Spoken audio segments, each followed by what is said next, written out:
High বন্ধুরা, দেখো আজকে নতুন খাবার খাচ্ছি টিফিনে। এই যে এটার মধ্যে কি কি আছে রে?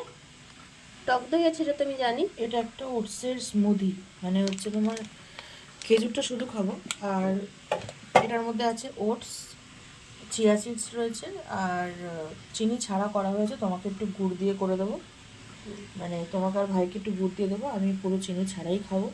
আসলে বন্ধুরা, আমি তো মানে চিনি ছাড়া খেতে পারি না, এই জন্য আমি অল্প করে একটু গুড় গুড় দিয়ে নেবো এবারে। তোমাকে অল্প দিচ্ছি, দেখো বেশি দিইনি কিন্তু। হ্যাঁ, ঠিকই আছে, আমি একটু গুড় দিয়ে নেবো। তো এটাই হলো আর টক আমাদের। দইও রয়েছে, টক দইটা বলতে ভুলে গেছি, টক দই রয়েছে।